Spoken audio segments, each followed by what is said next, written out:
Welcome back to Carl Travels. What I want to talk to you about today is the fact that Australia is in a recession and everybody is just plainly ignoring the facts.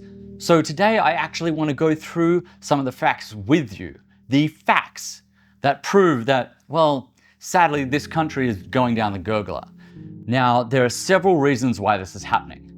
There's rising inflation, there's a corrupt government, there's interest rate increases, a housing market downturn, building companies are going bust, there's increasing unemployment, as well with supply chain disruptions.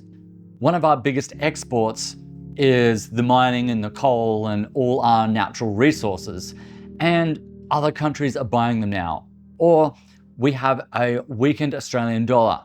So our country, our dollar is just getting lower and lower and lower. The dollar has really been on a downward trajectory for quite a few months now. And remember, we live on a big island here in Australia, and most goods that we buy are imported from overseas. You can see this is the intraday trading of the dollar right now as we speak. It's currently at 61.48 US cents. But if we go to the next page, we can see what it's done over the past 6 months. And you can see the Aussie dollar's almost down about 10%. Let me show you the statistics. Currently, our economy is the worst it's been in 30 years, since the 90s. And that is a fact. Welcome back. Tonight in our 5-part Big Australia series, we investigate the cost of living crisis. While the Albanese government keeps telling us the economy is in good shape, for many, day-to-day life is anything but good. Chief reporter Chris Reason reveals some confronting numbers and introduces some Aussies who say they've been left behind. Measuring the cost of living crisis the old-fashioned way, in feet. This is the queue on any ordinary day at food charity OzHarvest. Make no mistake, Australia is in the midst of a cost of living crisis. In the last 2 years, demand for OzHarvest help has surged 60%. Susanna Dropper says they're now serving 2,500 customers 6 days a week. Official stats show 3.3 million Australians live in poverty, a quarter of them children. But everyone keeps saying Australia is still the best country in the world. So I guess I want to ask you the question, why is it the best country in the world?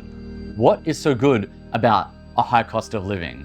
This geographical isolation where if we want to fly to America or Europe or South America or pretty much anywhere other than Southeast Asia, you have to get on a plane for 20 to 30 to 40 hours and then spend $3,000 on a ticket getting there. We are the most isolated city in the world. Now maybe you might think, well, that's great in case a war breaks out. And I guess that because of our isolation, we have been protected in a way from certain wars. But it's not World War I or World War II anymore. These countries have missile systems that could easily wipe us out. And I'll tell you what, if there ever is a World War III, it doesn't matter where you are, the whole planet is gone. So why don't we just try focusing on trying to fix the problem here, and instead of saying that this is the greatest country, maybe look at the reasons why it's not the greatest country. Realistically, how many people would survive a 1 megaton airburst over the centre of Sydney? Where we're sitting here, no one would survive. 4 kilometres out, the radiation would kill 50% of those exposed. That is assuming they'd not already been killed by the heat flash, the blast, or the firestorm that followed. Even at 5 kilometres from the epicentre, most concrete and brick structures would be destroyed and anything flammable would be set alight. How safe then would people be 100 kilometres away from the explosion, say in the Blue Mountains at Katoomba, at Mittagong in the south, or at Swansea in the north? Well, even there, 50% of the population would receive a lethal dose of radiation within the first few days. I mean, we also are one of the worst countries with our environment. We are releasing so much toxic gas and pollution into society. We are far behind every other country in the world with renewable energy. Let's not talk about how terrible our public transport is. If anyone has been to Europe or Asia, we have high-speed trains that can get you there. We have underground systems. Here, you're just gridlocked in traffic. non-stop. Now, I do know, yes, in some of these Southeast Asian countries, they have bad traffic problems as well. Yes, nowhere is perfect, and that is 100% true. But we can make some changes to make this country better. Or if we don't like what's going on in this country, we should have the right to leave. And we should have the right to seek a better life. And we shouldn't be criticized for wanting to seek a better life. So I guess when you're trying to say Australia is the best country in the world, ask yourself why. We are completely dependent on commodity exports. We are completely dependent on other countries. We buy all our products from China. We buy all our other products from America. We stopped producing cars. And AI, I mean, you go to the local supermarket these days and you scan things yourself. Now I've even noticed self-scanning conveyor belts. They're the smart gates, and they've just been installed at several Coles supermarkets across Adelaide, including Greenacres, Kilburn and Findon. Breach of privacy. The gates open automatically for shoppers who've paid for their groceries, but remain locked for those who haven't. They do these things, they don't ask you. So yeah, breach of privacy is definitely what the gates imply. Who's the real winner here?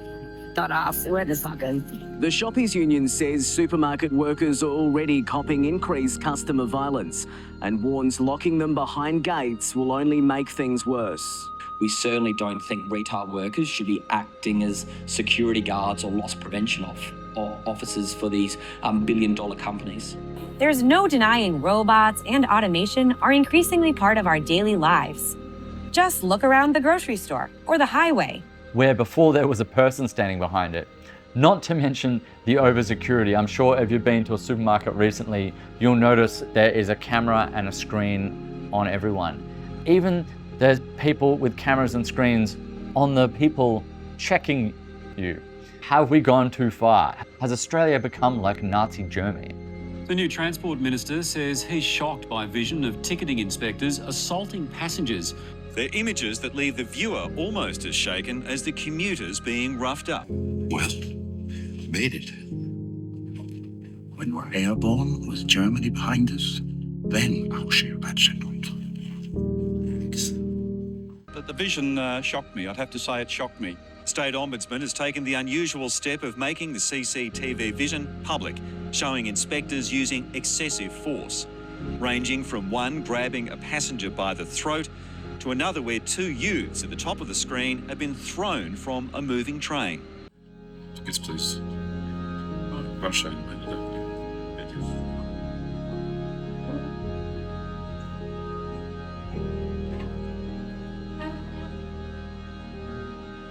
Guten Tag, Herr Jones. Yourself, mein Herr. Weg. Tickets, please. Was?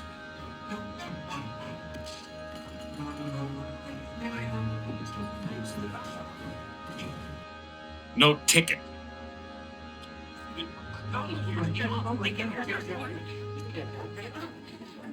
Incredibly, the officers involved wanted the images used to prosecute the passengers. So, with the rising cost of living, the massive congestion, the housing affordability, what makes this country so great? Yes, it does have beautiful nature, but you've got to pay to go to the beach in most places because parking is not free. Have you ever tried to go to Bondi Beach or St. Kilda Beach? Now, yes, there are other cities, there are beautiful rural towns, and well, a lot of these towns are having their own problems. Youth crime is rampant. And anyone that's lived in far north Queensland, Cairns or Townsville will tell you that firsthand. I lived in Cairns for 2 years and 1 in 10 people get their cars stolen every year. But also, why should we have to move to rural places to have a better life? It wasn't always like this. People just say work harder. Well, you know what? I did work hard. I had a full-time 9-to-5 job and then I'd go home to my other job. And then I'd work on my websites and my YouTube channels. I was working 80 hours a week until I was absolutely burnt out. And then I realized I could go live somewhere else and have a much better quality of life. Now, everyone's situation is going to be different. I understand that. Not everyone has the ability to get up and leave. And I know in other countries, you aren't going to earn the same amount of money that you earn in Australia. But if you're a little bit entrepreneurial, if you are a little bit savvy, I mean, you can even teach English in other countries and earn a great living and still have a much better quality of life. That's all I'm saying, is that like, we can do better. Why do we just keep following what our government does like the sheep we are? We vote in Labor, we vote in Liberal, and nothing changes. Nothing has changed for 40 or 50 years now. We have been in an economic downturn. Maybe you think I'm right, maybe you think I'm wrong. Maybe you're gonna judge me because I have hair or tattoos. So I decided in this video to wear this jacket. But for the purpose of just making a point, I'll take off this jacket. Yes, I'm a person and I might look slightly different to you. What does that matter? I'm born in Australia, just like some of you. And actually, who cares? We're meant to be a multicultural society. We're meant to be unique. We're meant to be ourselves. Why are there so many haters that just can't accept that sometimes things aren't right? If I had solutions to all these problems, I would tell you. Can we fix the government? I don't know. Maybe you can vote for one of the other parties. Maybe not Labor and not Liberal this time, because they haven't made any difference. But to be honest, I think it's worse than that. I think we're at a point of no return. So seeing the writing on the wall, that's why I want to get out of here. And yes, I'll let the door slam me on the way out. Whatever. You think I haven't heard that one before? In my next video, I am going to go through 5 places that are still affordable and that still have a great quality of life. And that might surprise you. So if you found this interesting, look, I want to know your opinions. I will listen to you. Leave a comment below on your scenario. Where have you gone? Have you had a better life? Or do you think the whole world is stuffed? Or what can we actually do to fix it? Let's start a discussion. Anyway, thanks for watching. This is Carl Travels.